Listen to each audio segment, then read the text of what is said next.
Hello बच्चों, welcome back to my YouTube channel maths plaza. तो बच्चों, आज मैं इस वीडियो में Bihar board class 7 science chapter 9 जिसका नाम है गंदे जल का निपटान। गंदे जल का निपटान। तो आज मैं इस चैप्टर का संपूर्ण व्याख्या करने वाला हूँ। आइए देखते हैं।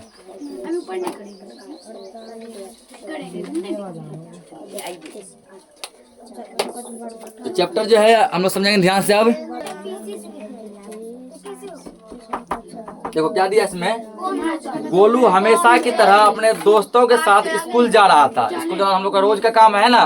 इसी प्रकार गोलू नाम का कोई लड़का था जो अपने दोस्त के साथ जैसे रोज स्कूल जाता है, आज भी स्कूल जा रहा था।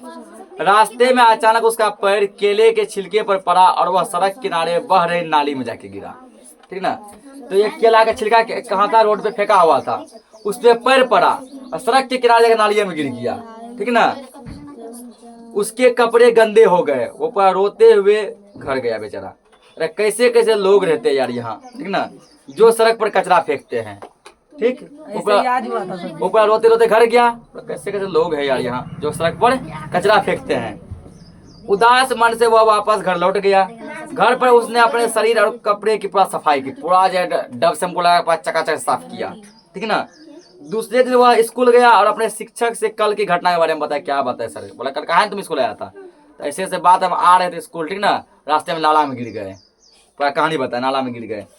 शिक्षक ने उससे सहानुभूति जताते हुए कहा कि यह बात सच है कि हम अपना घर काफी पैसा खर्च करके बनाते हैं, परंतु उस घर के गंदे जल एवं कचरे का निपटान कुछ विचार नहीं करते। मतलब इतना जब 20 लाख 25 लाख जब 50 लाख टका आदमी खर्चा करके घर बनाता है, घर का जो गंदा जल बहता है, जो कचरा है, उस कचरे के लिए कोई चीज नहीं बनाता है। कचरा रोड पे फेंक देता है, बाड़ी में फेंक देता है, खुले मैदान में कहीं फेंक देता है। ठीक ना। कचरे के लिए आदमी कुछ नहीं सोचता है। घर बनाने के लिए आदमी 50 लाख लगाएगा। कचरे का निपटान के लिए, कचरे को कहीं जमा करने के लिए 5,000 टका आदमी नहीं लगाता है। ठीक ना। यह एक गंभीर समस्या है। ये समस्या क्या है? बहुत ही ज्यादा गंभीर समस्या है। कौन सा? ये कचरा वाला समस्या। ठीक ना। इसके लिए खुद जागरूक होना होगा। पहले अपने आप में खुद को जागरूक करना होगा। यदि हम खुद जागरूक होंगे ना, अगला अपने आप क्या हो जाएगा? जागरूक हो जाएगा। ठीक ना। तो इसके लिए क्या किया गया? तो कुछ जो सुझाव दिया गया, जैसे झाग से भरपूर तेल मिश्रित काले भूरे रंग का जल जो बर्तन धोने की जगह शौचालय, दुकान, होटल, लॉन्ड्री आदि से नालियों में बह जाता है, वो अपशिष्ट जल कहलाता है। ठीक ना। झाग मतलब फेन। फेन समझता? सरफ का, शैम्पू का, साबुन का, वो जल हो गया। तेल मिला हुआ पानी, काला पानी, भूरा पानी। ठीक ना। और जो बर्तन धोया हुआ पानी है उसका गंदा पानी, शौचालय का पानी, दुकान का पानी, होटल का पानी, ये सब पानी जो नली नाला में बहता है, सब पानी ये अपशिष्ट जल कहलाता है। क्या कहलाता है? अपशिष्ट जल। क्या आपने कभी सोचा है कि अपशिष्ट जल कहाँ जाता है? ठीक ना। और इसका क्या होता है? हम लोग कभी ना सोचे। होटल में पानी बहा दिए, घर का पानी बहा दिए। ठीक ना। फैन बर्तन धोया वाला पानी बहा दिए। कभी ना सोचते हैं पानी जा कहाँ रहा है। तो अपशिष्ट जल यहाँ आया। लिखो अपशिष्ट जल क्या है।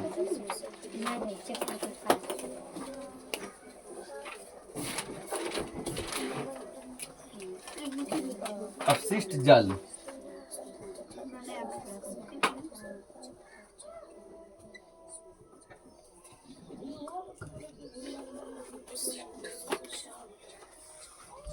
अपशिष्ट जल, इसका क्या करना है? परिभाषा लिखना है। ठीक ना। कि अपशिष्ट जल किसे कहते हैं, इसका डेफिनेशन बताना है। लिखना है झाग से भरपूर, झाग यानी फेन,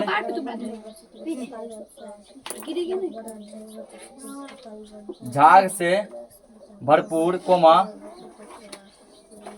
तेल मिश्रित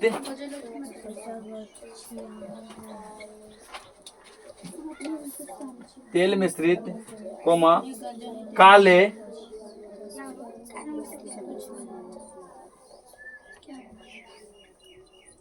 भूरे रंग का जल, काले भूरे रंग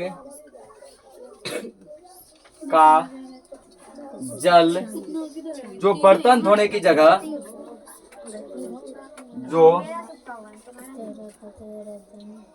जो बर्तन यहाँ देखो ये 3 नंबर का धोने की जगह, शौचालय,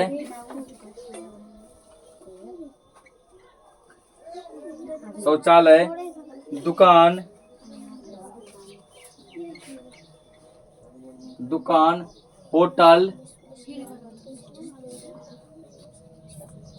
यहाँ आए तो इसका आंसर क्या है? तो होटल, लॉन्ड्री, लॉन्ड्री आदि से नालियों में जाता है। आदि से कहाँ जाता है? नालियों में जाता है।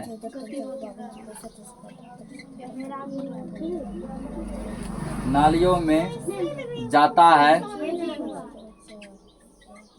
जाता है कोमा, जाता है, वह अपशिष्ट जल कहलाता है। अपशिष्ट जल कहलाता है।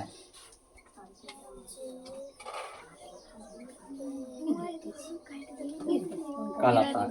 अपशिष्ट जल क्या है? झाग से भरपूर, तेल मिश्रित, काला भूरा जल जो बर्तन धोने की जगह, ठीक है, बर्तन धोने का पानी जो काला भूरा निकलता है धोने के बाद, शौचालय का पानी, दुकान का पानी, होटल का, इन सभी पानियों का, इन सभी का पानी जो नाला में जाता है वह अपशिष्ट जल कहलाता है। इसको नोट करो। तो उसके बाद देखो आगे इसमें दिया विश्व जल दिवस हम लोग कब मनाते हैं? तो प्रत्येक साल 22 मार्च को हम लोग विश्व जल दिवस मनाते हैं। क्या मनाते हैं? विश्व जल दिवस, ठीक ना। और बिहार में हम लोग 22 मार्च को क्या मनाते हैं? बिहार दिवस। बिहार दिवस। बिहार में 22 मार्च को क्या मनाते हैं? बिहार दिवस। अब दुनिया में 22 मार्च को क्या मनाते हैं? विश्व जल दिवस, ठीक ना। यहाँ पे विश्व जल दिवस, विश्व जल दिवस, विश्व जल दिवस 22 मार्च को, 22 मार्च को मनाया जाता है। विश्व जल दिवस कब मनाया जाता है? 22 मार्च को। 22 मार्च को। विश्व का मतलब दुनिया, दुनिया में जल दिवस मनाते हैं 22 मार्च को। बिहार में 22 मार्च को बिहार दिवस होता है। अगर वाहित मल क्या है? वाहित मल क्या है? तो वाहित मल घरों, स्कूलों, होटलों, अस्पतालों, उद्योगों, कार्यालयों और अन्य उपयोगों के बाद बहने वाली अपशिष्ट जल होता है, ठीक ना। घर का जल, स्कूल का जल, अस्पताल का जल, उद्योग का जल, कार्यालय का जल, अन्य कोई भी काम हो, ठीक ना, उस काम को करने के बाद जो गंदा पानी बहता है वो पानी ही वाहित जल कहलाता है। क्या कहलाता है? वाहित जल कहलाता है, अपशिष्ट जल कहलाता है, ठीक ना। इसमें वर्षा जल भी शामिल है। वर्षा का पानी से भी जब गंदा बहेगा, जब नाला से, पोखर से जब बहेगा, ठीक ना, वो भी वाहित जल यानी कि अपशिष्ट जल कहलाएगा। तो तेज वर्षा का पूरा देखो गली चौराहा पूरा गंदा सा पानी बहने लगता है, ठीक ना। तो बहुत ज्यादा गंदा पानी बहता है जो कि वाहित जल, अपशिष्ट जल कहलाता है।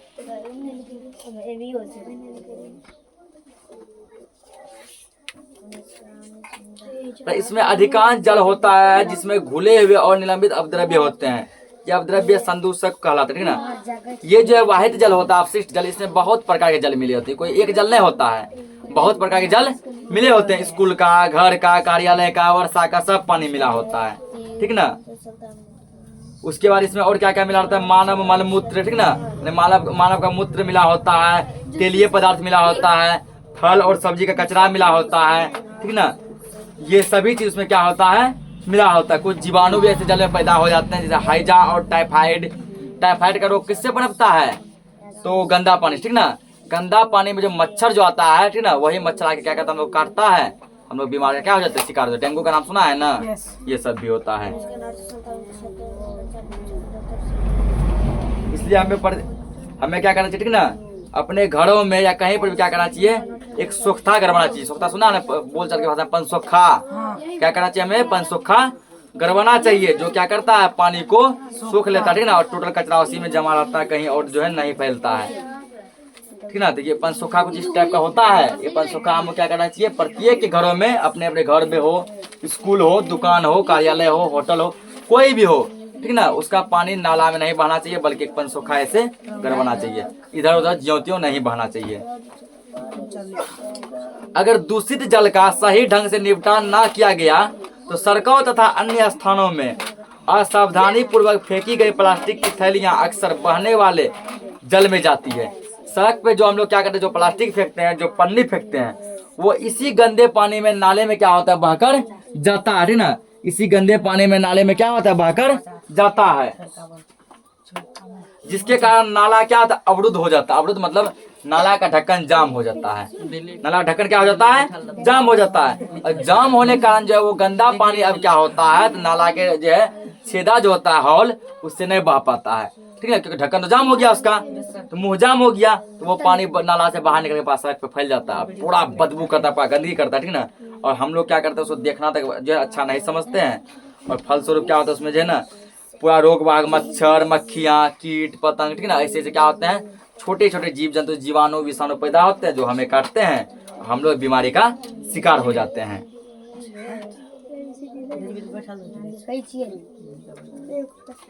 जैसे कुछ बीमारी का नाम दिया है, जैसे दिया है पेचिरा डिसेंट्री। पेचिरा डिसेंट्री ये बीमारी का नाम है, ठीक ना।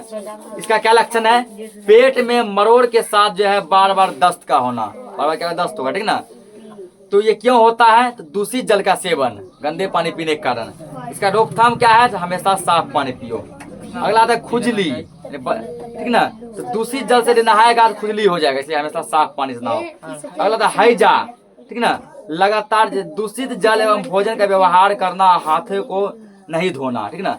बिना हाथ धोए क्या किए ना, भोजन खा लिए, गंदा पानी से पी लिए, तब होगा। उसके लिए क्या करो, खाने से पहले, खाने के बाद हाथ को धो, साफ पानी का प्रयोग करो, ठीक ना। ये सब दिया है, आगे देखो। तो गंदे जल के निपटान की व्यवस्था, आजकल सरकार स्वयंसेवी संस्थाओं द्वारा कम लागत के मानव मल निपटान तंत्रों को बढ़ावा दिया जा रहा है। सरकार भी क्या कर रहे हैं, तो गंदे जल के निपटान के लिए कुछ ना कुछ कदम उठा रहे हैं। इसके लिए सेप्टिक टैंक, रासायनिक शौचालय, मोबाइल शौचालय, ठीक है, कंपोस्टिंग पिट आदि बनाए जा रहे हैं। किसके द्वारा बनाए जा रहे हैं, ये सब सरकार के द्वारा बनाए जा रहे हैं। सेप्टिक टैंक उन स्थानों के लिए उपयुक्त है जहां मल वाहक की व्यवस्था नहीं है, जैसे अस्पताल के लिए उपयुक्त है, ठीक ना। उसके बाद 4-5 घर का समूह मिला के वो सेप्टिक टैंक बना दिया जाता है। फिर 5-6 घर का समूह मिला के, ग्रुप बना के वो सेप्टिक टैंक बना दिया जाता है, ठीक ना। आगे दिया अगला हेडिंग है, और सेप्टिक टैंक कुछ इस प्रकार होता है। ये शौचालय हो गया, ये टंकी हो गया, ये सोक पिट हो गया, सबको आपस से क्या कर दिया जाता है, कनेक्शन कर दिया जाता है। सभी को मिलाकर सेप्टिक, शौचालय, टंकी, शौचालय उसका टंकी, ये हुआ सोक पिट, सोखेगा जो, तो सेप्टिक, शौचालय, टंकी तीनों मिला के, ठीक ना। इसमें जो अच्छा जल होता है उसका क्या करते हैं हम लोग, ठीक ना, अच्छा जल का उपयोग क्या करते हैं, अपने खेतों में सिंचाई के लिए करते हैं। सिंचाई समझता है ना, सिंचाई के लिए करते हैं। जो गंदा जल जो बच जाता है उसको क्या करते हैं हम लोग, तो किसी नदी में गिरा दिया जाता है, बड़े बड़े नदी में जाके गिरा दिया जाता है। अगला दिया अब हेडिंग, अपने प्रदेश में गंदे जल के निपटान की स्थिति। प्रदेश में गंदे जल के निपटान की क्या स्थिति है। पटना के राजेंद्र नगर एवं कंकड़बाग क्षेत्र के कुछ भागों में शौचालय से निकलने वाले वाहित मल के लिए निकाल प्रणाली है, ठीक ना। शौचालय जो गंदा जल निकलता है उसके लिए निकास का एक प्रणाली बनाया गया, ठीक ना।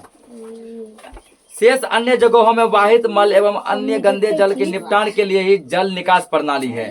जल निकास का क्या गया, प्रणाली बनाया गया। पटना में गंदे जल के निकास के लिए 3 प्रकार का नाला है। पहला पक्का नाला, दूसरा कच्चा नाला, तीसरा भूभार्ग नाला, भूगर्भ नाला। पहला पक्की नाला है, दूसरा कैसी है, कच्ची नाला है, तीसरा भूगर्भ यानी पृथ्वी के अंदरों अंदर बहने वाली नाला। वर्तमान में पटना में 22 संप हाउस है, ठीक ना। तो 4 सीवरेज ट्रीटमेंट प्लांट हैं। 4 क्या है, सीवरेज ट्रीटमेंट प्लांट हैं जो वाहित मल यानी कि गंदे जल का निपटान करते हैं। सैदपुर, बेउर, पहाड़ी, उसके करमलीचक, ये सब क्या है उसका नाम है। अगला है वाहित मल युक्त गंदे जल का उपचार। तो वाहित मल युक्त गंदे जल में कई प्रकार के रोग फैलने और जीवाणु एवं विषाणु होते हैं, जिसमें पानी में घुलित ऑक्सीजन की मात्रा इन जीवाणुओं के द्वारा लिए जाने के कारण बहुत कम हो जाता है। पानी में जो ऑक्सीजन है जो ऑक्सीजन हम लोगों के लिए है, जो ऑक्सीजन हम लोग सांस लेंगे, वो जीवाणु विषाणु सांस में लेके ऑक्सीजन की मात्रा क्या करते हैं, कम कर देते हैं, जो कि आगे हमारे लिए क्या है, संकट का कारण बन सकता है। अतः पानी के उपचार के लिए यह ध्यान रखा जाता है कि इन सभी जीवाणुओं को नष्ट कर दिया जाए तो ऑक्सीजन की खपत कम होगी। यदि ये जीवाणु खत्म कर देंगे, ऑक्सीजन का खपत भी क्या होगा, कम होगा। अगला हेडिंग है अपशिष्ट जल उपचार संयंत्र। अपशिष्ट जल उपचार संयंत्र। अपशिष्ट जल के उपचार के में भौतिक, रासायनिक और जैविक प्रक्रिया शामिल होती है जो जल को दूषित करने वाले कारकों को में क्या करती, सहायता करती। जैसे पहला पॉइंट है, सबसे पहले दूषित जल को लंबवत लगी छड़ों से बने छन्ने से बुझा जाता है। एक छालनी बनाया जाता है, ठीक है ना, बड़का जो छड़ में लगाया जाता है। गंदे पानी को छालनी से, छकना से छांक कर बाहर निकाल दिया जाता है।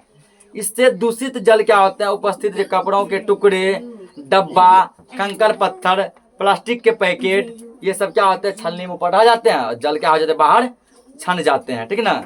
ऐसा कुछ होता है। देखो छलना देखो बनाया गया छलनी, ये गंदा जल, ठीक है ना, गंदा जल आया, देखो छलनी से छक गया, उधर कचरा प्लास्टिक उधर रह गया, पानी निकल गया बाहर। दूसरा क्या है इसका पॉइंट, अब वाहित अपशिष्ट जल को कंकर और बालू से अलग करके टंकी में ले जाया जाता है। कहाँ ले जाते हैं, टंकी में। इस टंकी में अपशिष्ट जल को कम प्रवाह में छोड़ा जाता है, धीरे धीरे बहाया जाता है, धीरे धीरे बहाया जाता है। तुम क्या करो, गिलास में एक गिलास बालू वाला पानी ले लो, ले लिए, कुछ देर छोड़ दो, गिलास के पेंदी में बालू, कंकर, गिट्टी, पत्थर जमा हो जाता है ना। अब गिलास को धीरे धीरे पानी से बहा दो, साफ पानी बह जाएगा, वो कंकर पत्थर जो है बालू वो पेंदी में जमे रह जाता है ना। यही काम यहाँ किया जाता है। धीरे धीरे क्या करता है, पानी को बहाता है, कंकर पत्थर पेंदी में जमा रह जाता है। तीसरा पॉइंट है, अब जल को एक ऐसी बड़ी टंकी में ले जाया जाता है जिसका पेंदा बीज के भाग की ओर ढलान हो। पेंदा कुछ ऐसा बना हो, पेंदा कैसा बना हो, ऐसा बना हो, ठीक ना। जल को इस टंकी में कई घंटों तक रखा जाता है, जिसमें मल जैसे ठोस उसकी पेंदी में बैठ जाते हैं। कुछ देर छोड़ देता है तो ठोस जो कचरा बना हुआ है, जो भारी भरकम कचरा हुआ ऐसे बैठ जाता है, जल बह जाता है, ठीक ना। चौथा पॉइंट है, निर्मलीकृत जल में पंप द्वारा वायु को गुजारा जाता है। पंप के माध्यम से पानी में जो पानी शुद्ध हो गया उसमें वायु यानी हवा भरा जाता है, जिससे उसमें वायवीय जीवाणुओं की वृद्धि होती है। ऐसे जीवाणु से पनपते हैं जो हवा कर पनपते हैं, ठीक ना। अब शीर्ष भाग से जल को निकाल दिया जाता है। इस प्रकार है सक्रिय आपन का लगभग 97% जल है ऐसा। अगला हेडिंग है, हम एक जागरूक नागरिक कैसे बने। हम एक जागरूक नागरिक कैसे बने, ये लास्ट हेडिंग है। हम में से प्रत्येक व्यक्ति को एक जागरूक नागरिक बनने की भूमिका निभानी पड़ेगी। हम जागरूक यदि बनेंगे तो दूसरे को भी जागरूक कर पाएंगे, ठीक है ना। अगर हम खुद जागरूक नहीं है तो किसी को भी जागरूक नहीं कर पाएंगे। यदि किसी घर से निकलने वाला वाहित जल पास पड़ोस में गंदगी फैला रहा है तो हम लोग उसको जाकर जागरूक करें, देखिए भैया, देखिए चाचा, ये आपके लिए गलत है, चाची भौजी जो भी है ये आपके लिए क्या है, गलत है। उसको समझा कि इससे कितना ज्यादा बीमारी फैलता है, ठीक ना। हमें सार्वजनिक जगहों पर सफाई रखने में योगदान देना चाहिए। तो मंदिर, मस्जिद, बड़ा बड़ा जो है सार्वजनिक जगह, पंचायत भवन, सब कार्यालय और साफ सफाई पे ध्यान देना चाहिए। घर, अस्पताल, विद्यालय, सड़क, इन सभी को हमेशा सुंदर बना के रखना चाहिए, ठीक ना। इस पाठ में देखो हम लोग क्या क्या सीखे। झाग से भरपूर तेल मिश्रित काले भूरे रंग का जल जो विभिन्न संस्थानों में नालियों में जाता है वो अपशिष्ट जल कहलाता है, ये सीखे। दूसरा है वाहित जल, यानी बहने वाला जल अपशिष्ट होता है जिसमें गंदगी होता है, ठीक ना। तीसरा क्या सीखे, जल जनित लोगों का कारण दूषित जल एवं अनुपचारित मानव मल है, ठीक ना। हम लोग मानव मल यानी मल मूत्र जो है वो भी बीमारी का कारण है। अगला क्या सीखे, बायोगैस का उपयोग घर में भोजन बनाने एवं रोशनी करने में किया जाता है। बायोगैस मतलब वही एलपीजी गैस। दूषित जल को अपशिष्ट जल उपचार संयंत्र द्वारा शुद्ध कर दिया जाता है। इसी के साथ चैप्टर खत्म हो गया। मिलते हैं नेक्स्ट चैप्टर में, तब तक के लिए जय हिंद।